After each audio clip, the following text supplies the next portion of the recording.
Good morning. I'm Zeki Hamid. It's Tuesday, and this is Seattle Now. A mass shooting at Seattle Center on Sunday has left the city reeling. 3 people were killed and 5 others were injured, including a toddler. No one should have to fear for their safety or their life before attending an event, gathering with friends, or experiencing our city. No parent should have to worry that their kid won't come home at the end of the day. Coming up, we'll bring you up to speed on the investigation and how city leaders are responding. But first, let's get you caught up.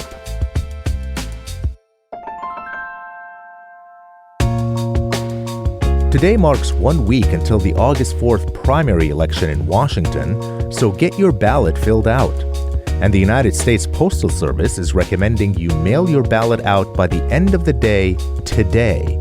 If you don't get it in the mailbox by then, ballot drop boxes are open 24 hours a day around King County until 8 p.m. on Election Day. A Seattle City Council committee meets today to discuss a bill that would prioritize diversion when handling drug use and possession. The Seattle Police Department says since the city law changed in 2023, there's been an increase in drug-related arrests, but a decrease in diversion to the city's LEAD program. The bill would establish in-field pre-booking diversion as the city's preferred enforcement method.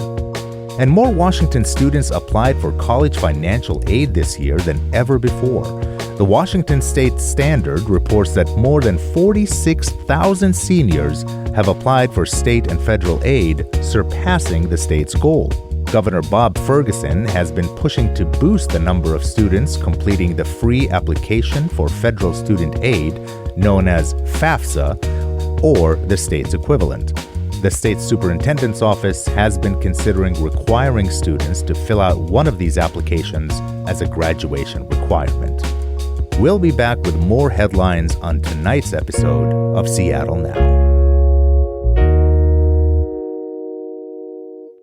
We're learning more about Sunday's shooting at Seattle Center during the Bite of Seattle. 3 people were killed, 5 others were injured, and 1 suspect is in custody. Seattle Mayor Katie Wilson addressed the public yesterday. My heart is with the victims of last night's tragedy and their families and everyone who is suffering for their loss. And I also know that many people who were not physically injured will carry what they experienced yesterday with them for a long time. Seattle Now host Paige Browning has been following this story closely, and she's here with an update. Paige, thank you so much for being with me today on this somber day. Yeah, thank you, Zeki. Okay, so let's start with some basics. What happened on Sunday evening? Well, crowds of people were mulling about, getting food from rows of food trucks, going to movies at Seattle Center, and then around 6 p.m., gunshots were fired in what became a mass shooting. According to police and the charging documents, which just came out Monday afternoon, 3 people fired gunshots, and they were all part of these 2 groups who broke out in a fight. And in the chaos of this crowded scene, it's at a festival, 8 total people were shot. Tragically, 3 of them died. 1 after being rushed to the hospital, and then one of the deceased is believed to also be one of the shooters.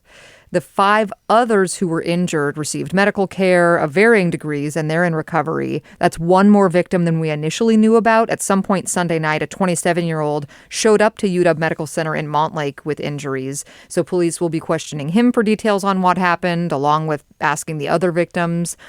But Zeki, like any scene of violence, it was just terrifying to witnesses who heard or saw people shot right there at Seattle Center. You know, we're at this lovely warm summer night food festival under the Space Needle.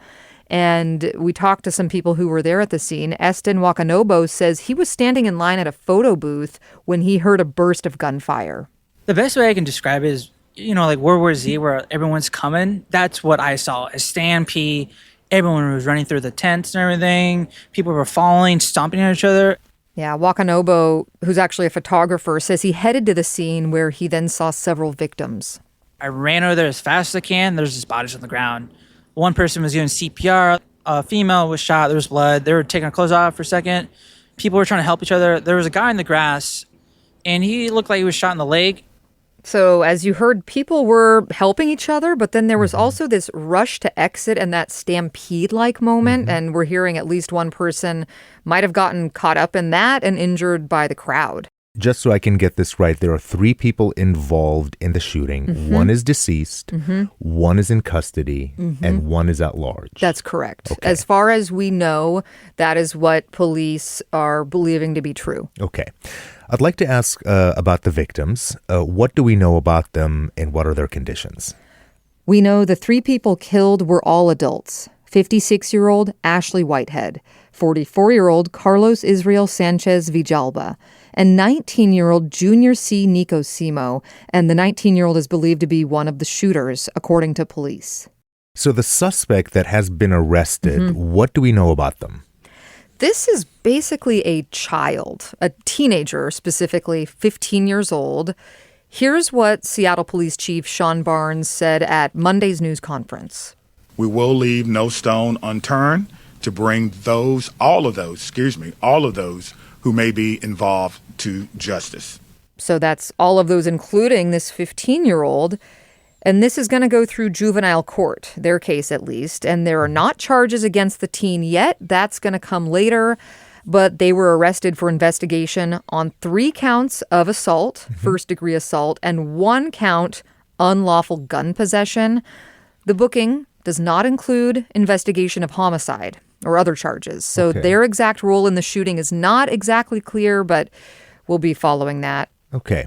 And so the police is still looking for that one other suspect. What do we know about that? Yeah, exactly. So police, as of Monday later afternoon, said 3 people were engaged in a gunfight. They do want to find another suspect who has not been apprehended.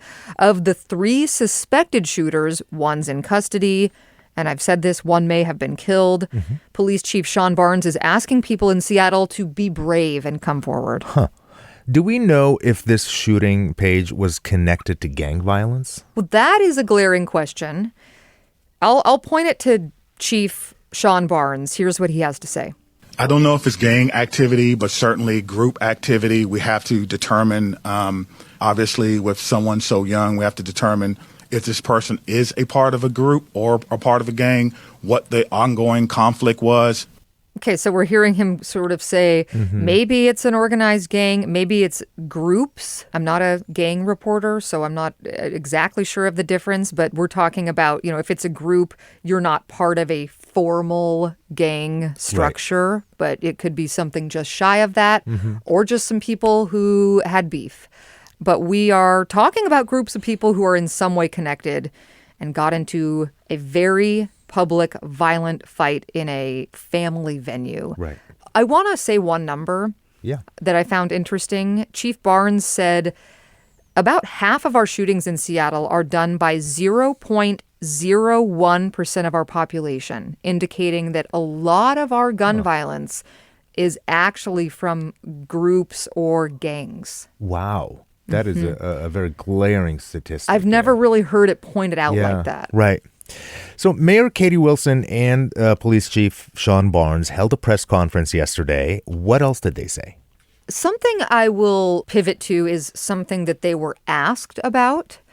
Reporters and some members of the public certainly have been asking them about security cameras. So under Mayor Wilson's administration, she is not a proponent of surveillance cameras who are just, 24/7 monitoring the public. She did say, when asked about it in the last couple of days, that public safety is her chief priority as the mayor. But as she thinks about surveillance cameras, she's balancing people's security and also their privacy.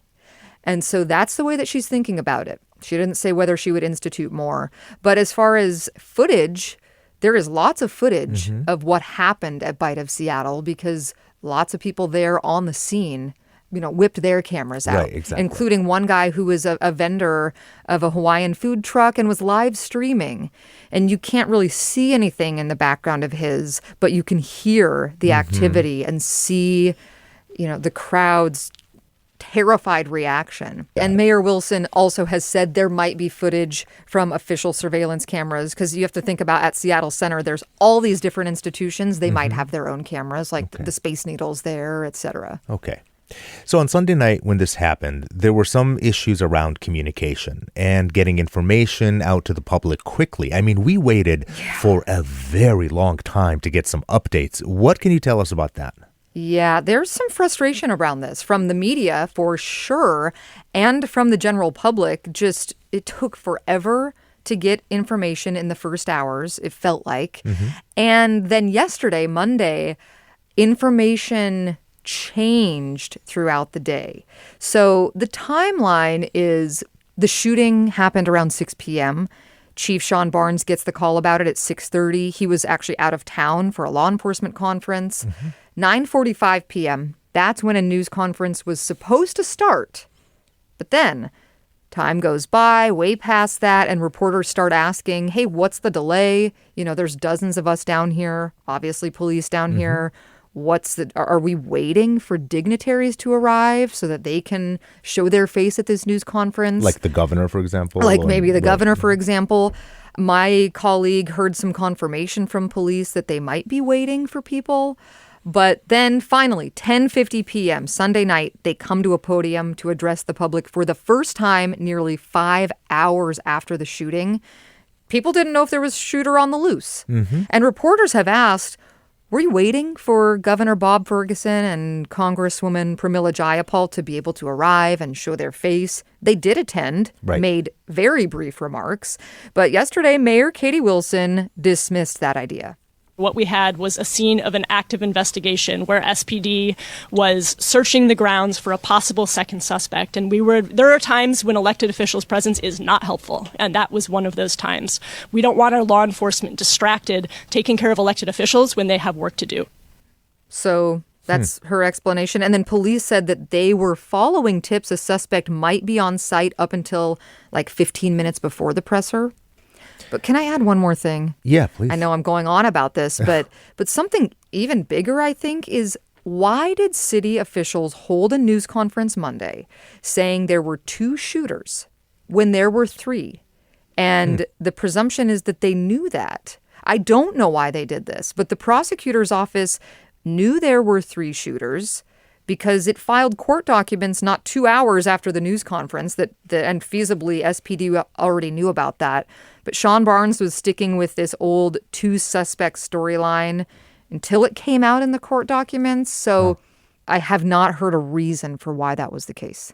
Okay, so what are some of the big unanswered questions? The big question is, who are the shooters? We have a suspect in custody on gun and assault charges. Presumably a suspect has died. Is there another person who fired shots? That's what they're saying, that there's a third. So where are they? We also want to know more about the people who died and bring those stories to light. And can I note one other thing? The suspect that is in custody, a 15-year-old, we will not likely learn very much more about them publicly because juvenile identities are protected by media. Local media in town have all agreed they're not releasing this person's name. And that's, to protect juveniles. The whole criminal justice system wants to be able to return these people to some normal life down the road. So 15-year-old shooter, that's about what we're going to know. Yeah. And Zeki, to end with, I'll leave you with a reminder. A lot of information is developing, and sometimes things change even within the hour. So something I just told you could be out of date by the time people hear this. It could be out of date in 30 minutes from now. So please go to KUOW.org for the latest information. Our team is updating the live blog routinely this week. So that's where you want to go for information. Seattle Now's very own Paige Browning. Thank you. Thank you, Zeki. Thanks for listening to Seattle Now. Take a moment to rate and review the show on your favorite podcast app. And before you go, we have a question for you. This week on the show, this is the question that we're asking our listeners. The Blue Angels have been doing flyovers in Seattle since 1972. What do you think of this annual seafair tradition?